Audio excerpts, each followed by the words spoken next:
आज की कहानी है चिंता में खुद को बर्बाद मत करो। ये बात उन दिनों की है जब बुद्ध मरवन में अपना समय व्यतीत कर रहे थे। इस समय तक बुद्ध की प्रसिद्धि दूर दूर तक फैल चुकी थी। बहुत दूर दूर से लोग अपनी चिंताओं और परेशानियों का समाधान खोजने के लिए बुद्ध के पास आते थे। ऐसे ही एक दिन जब बुद्ध मरवन में अपने शिष्यों को प्रवचन दे रहे थे तो एक अधेड़ उम्र का व्यक्ति अपने 20-21 वर्ष के पुत्र को अपने साथ लिए बुद्ध की तरफ चला रहा था। जब यह प्रवचन स्थल के पास पहुंच गए तो एक नज़र उन पर डाली और इशारे से बैठने के लिए कहा।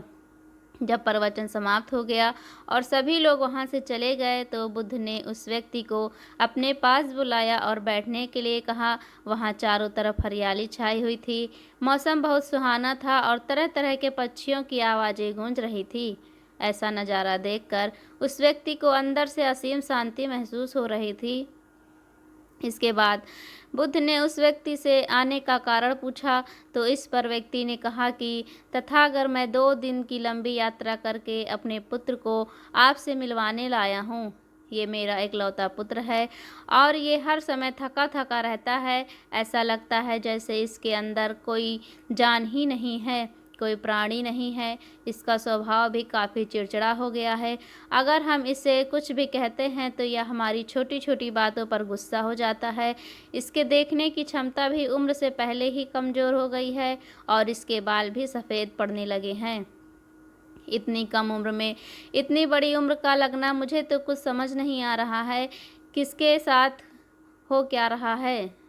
तथागत, मैं अपने पुत्र के स्वास्थ्य को लेकर बहुत चिंतित हूँ। जब मैं अपने पुत्र को बौद्ध जी के पास लेकर गया तो उन्होंने कुछ औषधि दी और कहा अपने पुत्र को तनाव कम लेने के लिए कहो। वो अपने दिमाग में बहुत अधिक तनाव लेता है, इसलिए उसकी ऐसी हालत हो गई है। लेकिन मुझे उनके बहुत समझाने के बाद भी तनाव का मतलब समझ नहीं आया। मुझे नहीं पता था कि तनाव होता क्या है, यह किन कारणों से आता है और उसे कैसे अपने पुत्र के दिमाग से निकालूं। लेकिन मुझे सबसे पहले तो ये समझना था कि तनाव होता क्या है। इसलिए तथागत, मैं आपके पास आया हूँ। कृपया आप मेरी समस्या का समाधान कीजिए। यह सुन बुद्ध उसके पुत्र को बड़े ध्यान से देखते हैं, उसके चेहरे को देखते हैं, उसकी आंखों को देखते हैं और फिर उसके हाथों की नब्ज को भी देखते हैं। यह सारी विधि करने के पश्चात बुद्ध के उस व्यक्ति से कहते हैं, तनाव लेना तो कोई नहीं चाहता, लेकिन फिर भी यह तनाव लोगों के दिमाग को दीमक की तरह पकड़ लेता है और व्यक्ति जान भी नहीं पाता कि वह तनाव में जी रहा है। लेकिन अगर व्यक्ति तनाव के कारणों को अच्छे से समझ लेता है और तनाव के बारे में कोई ऐसा पैमाना बना लेता है जिससे वह जान सके कि वह कितने तनाव में है, तो वह इस समस्या का समाधान भी खोज सकता है। सबसे पहले तो तुम ये समझो कि तनाव होता क्या है। जब भी कोई व्यक्ति कोई काम कर रहा होता है लेकिन उसका मन कहीं दूर भटक रहा होता है, कल्पनाओं में होता है, तो उसके शरीर और मन के बीच एक दूरी पैदा हो जाती है। यह दूरी जितनी अधिक होगी, व्यक्ति उतनी ही ज़्यादा बेहोशी की अवस्था में होता है और शरीर व मन के बीच की इसी दूरी, इसी खिंचाव को तनाव कहा जाता है। आखिर कोई पसंदीदा खेल खेलने के बाद व्यक्ति चुस्ती और प्रसन्नता से क्यों भर जाता है, जबकि उसने तो अपने शरीर को थकाया है। लेकिन समझने वाली बात यह है कि खेलते समय मन और शरीर एक साथ पूरी तरह से उस खेल में केंद्रित होते हैं, जिससे शरीर और मन के बीच दूरी पैदा नहीं होती है और कोई तनाव पैदा नहीं होता है। और दिमाग में कोई तनाव था भी तो वो भी दूर हो जाता है। लेकिन इसके विपरीत जब हम कोई ऐसा काम करते हैं जो हमें पसंद नहीं है, तो हमारा शरीर तो उस काम को कर रहा होता है, लेकिन हमारा मन दूर कल्पनाओं में भटक रहा होता है, जिससे शरीर और मन के बीच एक दूरी पैदा हो गई और तनाव ने जन्म ले लिया। इसीलिए व्यक्ति को एक समय पर सिर्फ एक ही काम करना चाहिए और अपने तन और मन की सारी शक्ति उसी एक काम पर लगा देनी चाहिए, जिससे व्यक्ति के अंदर तनाव पैदा ही ना हो। इसके बाद बुद्ध ने कहा, तनाव पैदा होने के मुख्य 8 कारण होते हैं और जिसने इन कारणों को समझ लिया वो जीवन भर तनाव मुक्त रह सकता है। मुख्य कारणों में सबसे पहला कारण है अति महत्वाकांक्षी होना। महत्वाकांक्षी होना अच्छी बात है, लेकिन क्या कभी अपने इस बात पर ध्यान दिया है कि इंसानों के लक्ष्य कभी भी पूरी नहीं होते। उसका एक लक्ष्य पूरा हुआ नहीं कि वह दूसरे की तरफ भागने लगता है, दूसरा पूरा हुआ तो तीसरे की तरफ, और इस तरीके से वो अपने लक्ष्यों को पाने के लिए जिंदगी भर गोल गोल घूमता रहता है। इसलिए जो व्यक्ति अति महत्वाकांक्षी होता है, जिसने बड़े बड़े लक्ष्य बनाए हैं, वह वर्तमान में कभी रह नहीं पाता। उसका मन सदैव भविष्य की योजनाएं बनाने में ही व्यस्त रहता है। उसका शरीर तो वर्तमान में रहता है, लेकिन मन भविष्य में ही रहता है, जिससे मन और शरीर के बीच दूरी पैदा हो जाती है और वह तनाव भरी जिंदगी जीने लगता है। बुद्ध के मुंह से यह बात सुन उस लड़के ने कहा, बुद्ध, तो फिर इसका मतलब कि हमें लक्ष्य नहीं बनाने चाहिए, क्योंकि लक्ष्य बनाना भी तो महत्वाकांक्षी ही है। इस पर बुद्ध ने कहा, जीवन में लक्ष्य बनाना कोई गलत बात नहीं है, लेकिन समस्या तब उत्पन्न होती है जब वो अपना पूरा ध्यान उस लक्ष्य से मिलने वाले परिणाम पर ही लगा देते हैं और उसके परिणाम की चिंता करते रहते हैं। व्यक्ति को वर्तमान में जीना आना चाहिए। आप लक्ष्य बनाइए और उस लक्ष्य की प्राप्ति के लिए कड़ी मेहनत करिए, लेकिन साथ ही साथ आपको इस बात का भी ज्ञान होना चाहिए कि आप अभी वर्तमान में जी रहे हैं और वर्तमान ही सत्य है। बुद्ध ने आगे कहा, तनाव का दूसरा सबसे बड़ा कारण है ईर्ष्या। जब व्यक्ति ईर्ष्या और जलन से भर जाता है तो उसका मन अंदर से सड़ने लगता है। ईर्ष्या एक आंतरिक घाव है। आंतरिक घाव यानी मन का घाव। व्यक्ति के शरीर का घाव तो भर सकता है, लेकिन मन का घाव कभी नहीं भर सकता। इसलिए व्यक्ति को दूसरे की खुशी और तरक्की से कभी ईर्ष्या नहीं करनी चाहिए, क्योंकि तनाव का कारण है। इसके बाद बुद्ध ने तनाव का अगला कारण बताते हुए कहा कि आरुषिपूर्ण काम करने से भी मन में तनाव पैदा होता है। जो काम करना हमें पसंद ही नहीं है, जिसका हमारी रुचि ही नहीं है, उस काम में हमारा मन लग ही नहीं पाएगा। हमारा शरीर तो वहीं बैठा रहेगा, लेकिन हमारा मन कल्पनाओं की उड़ान भरेगा, जिससे शरीर और मन के बीच दूरी पैदा हो जाती है और व्यक्ति तनावग्रस्त हो जाता है। इसलिए इंसान को हमेशा अपनी रुचि के अनुसार ही कार्य करनी चाहिए। अगर व्यक्ति ने ये पता कर लिया कि उसे कौन सा काम करना पसंद है और वो उसी काम को अपने जीवन का लक्ष्य बना लेता है, तो फिर वो काम उसके लिए काम नहीं बल्कि खेल बन जाता है। फिर बुद्ध ने कहा, तनाव का चौथा कारण होता है कि किसी दूसरे से अच्छा व्यवहार रखना। बुद्ध ने उस व्यक्ति की ओर इशारा करते हुए कहा, एक पिता होने के नाते तुम्हारी अपने पुत्र से बहुत सी अपेक्षाएं होंगी कि तुम्हारा पुत्र एक बहुत ही कामयाब इंसान बने, तुम्हारा नाम रोशन करे, जैसा तुम चाहते हो उस तरह का जीवन जिए, तुम्हारी हर बात मानी। लेकिन क्या आज तक कभी किसी की सारी अपेक्षाएं पूरी हुई हैं? जब भी कोई व्यक्ति किसी दूसरे से कोई अपेक्षा रखने लगता है तो वो अनजाने में अपने लिए तनाव पैदा करने लगता है। जरा सोचो कि अगर तुम्हारा बेटा तुम्हारे अनुसार काम नहीं कर रहा और वो नहीं बन पा रहा जो तुम उसे बनाना चाहते हो, तो निश्चित रूप से तुम्हारे दिमाग को तनाव पकड़ लेगा। तुम तनाव से भरा जीवन जीना शुरू कर दोगे और इस तनाव के बस में आकर तुम ऐसा व्यवहार करोगे, ऐसी बातें करोगे कि तुम्हारा अपने पुत्र के साथ संबंध और भी खराब होता चला जाएगा। इसलिए व्यक्ति को जितना हो सके उतनी कम अपेक्षाएं दूसरों से रखनी चाहिए, और अगर पूरी तरह से तनाव मुक्त रहना है तो दूसरों से अपेक्षा रखना ही बंद कर दो।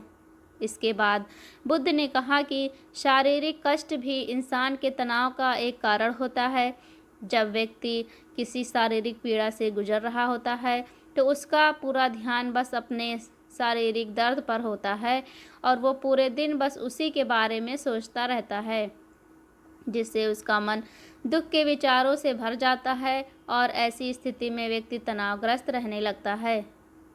यह सुन उस व्यक्ति ने कहा कि हे बुद्ध, शारीरिक दुख तो किसी भी व्यक्ति को हो सकता है, तो फिर क्या हुआ, व्यक्ति जीवन भर तनाव में ही जिएगा।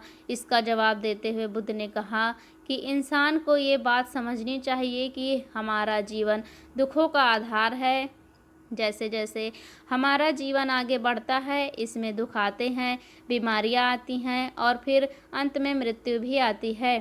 तो बीमारियां इंसान के जीवन का अभिन्न अंग हैं, कोई इनसे बच नहीं सकता। बस किसी किसी के जीवन में ये समय से पहले आ जाती हैं तो किसी के बाद में पड़ती हैं। जब इंसान का मन इस बात को अच्छे से समझ लेगा तो फिर वह अपनी बीमारी के बारे में सोच सोच कर ज़्यादा तनाव नहीं लेगा, क्योंकि यह हमारे जीवन का अभिन्न हिस्सा है और इसके लिए व्यक्ति को शारीरिक रूप से भी अभ्यास करते रहना चाहिए।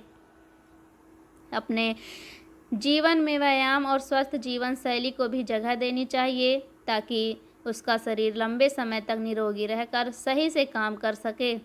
तनाव का अगला कारण है अपनी योजनाओं को समझने के लिए समय न देना। कुछ लोगों के दिमाग में कोई विचार आया नहीं है कि वो बिना सोचे समझे उस पर काम करना शुरू कर देते हैं और जब उस काम में उन्हें असफलता मिलती है तो वह तनाव से भर जाते हैं, क्योंकि उन्होंने उस काम को शुरू करने से पहले उसके बारे में पूरी जानकारी इकट्ठा नहीं की थी।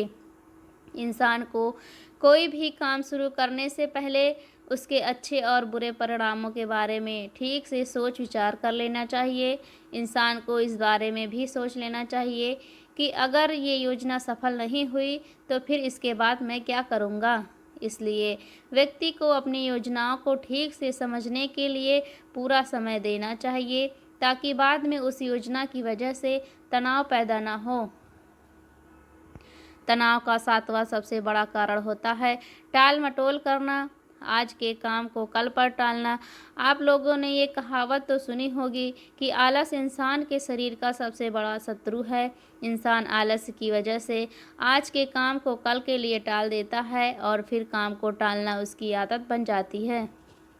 काम को कल पर टालने वाले व्यक्ति का काम कभी भी समय पर पूरा नहीं हो पाता और अगर किसी तरह पूरा हो भी जाता है तो वह उतना अच्छा नहीं हो पाता जितना अच्छा उसे किया जा सकता था और फिर यह बात व्यक्ति को अंदर तनाव पैदा करती है। लेकिन काम को टालना या काम को एकदम अंत समय पर करना एक आदत है, इसलिए व्यक्ति न चाहते हुए भी बार बार अपनी इस आदत को शिकार बन जाता है और काम को टालता रहता है और फिर जब काम की समय सीमा पास आ जाती है तो वह तनाव से भर कर काम को पूरा करने का प्रयास करता है।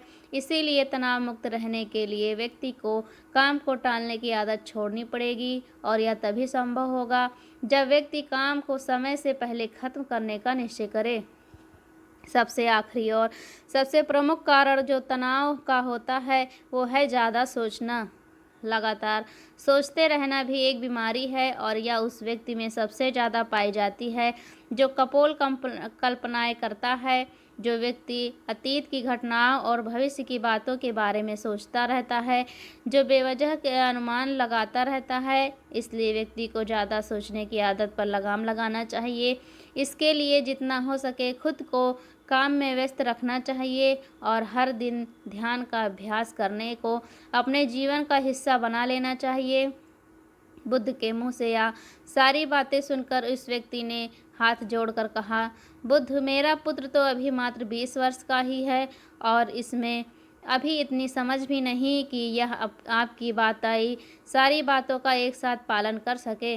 आप कृपया करके तनाव मुक्त रहने का कोई आसान सा तरीका बता दें जिससे मेरा बेटा उसका अनुसरण भी कर सके और तनाव मुक्त भी रह सके। उस व्यक्ति की यह प्रार्थना सुन बुद्ध ने कुछ सोचते हुए जवाब दिया, अगर तुम इतनी सारी बातों का पालन नहीं कर सकते हो तो इसके लिए एक बहुत ही आसान विधि है। तुम एक बार में एक काम को करने पर ध्यान लगाओ कि काम कर रहे हो, उस समय पर सिर्फ उसी काम को करो, सिर्फ उसी काम पर ही अपना पूरा ध्यान लगाओ और अगर तुम्हारा मन इधर उधर भटक जाता है तो जैसे ही तुम्हें याद आए उसे वापस फिर उसी काम में लगा दो। ये सबसे आसान और अच्छा तरीका है तनाव मुक्त रहने का। जब तुम भोजन करो तो उस समय सिर्फ भोजन ही करो, उसके बाद पूरे स्वाद का आनंद लो, उसी अनुभव करो। जब चलो तो अपना पूरा ध्यान सिर्फ चलने पर लगा दो। इससे तुम्हारा मन और तुम्हारा शरीर दोनों एक जगह पर केंद्रित रहेंगे। दोनों के बीच दूरी पैदा नहीं होगी, जो कि तनाव का मुख्य कारण होती है। दोस्तों, आज की युवा पीढ़ी एक ही समय पर 2-2, 3-3 काम करने के आदी हो चुके हैं, जैसे फ़ोन पर बात करते हुए गाड़ी चलाना, खाना खाते हुए टीवी देखना। ये फ़ोन चलाना और फिर इनकी शिकायत रहती है कि मैं तनाव में जी रहा हूँ, मेरा मन शांत रहता ही नहीं है, मैं चिड़चिड़ा सा हो गया हूँ। जब कोई व्यक्ति एक ही समय पर 3-3 काम करेगा तो तनाव पैदा होना तो स्वाभाविक है, क्योंकि दिमाग तो एक समय पर पूरा ध्यान लगाकर सिर्फ एक ही काम कर सकता है। पूर्ण रूप से एक ही समय पर 2 कामों पर ध्यान कभी नहीं लगा सकता। इसलिए जहाँ तक संभव हो सके, एक समय पर सिर्फ एक ही काम करने का प्रयास करें, वो भी पूरे ध्यान के साथ। दोस्तों, आशा करती हूँ कि आपको इस कहानी से काफ़ी कुछ सीखने को मिला होगा।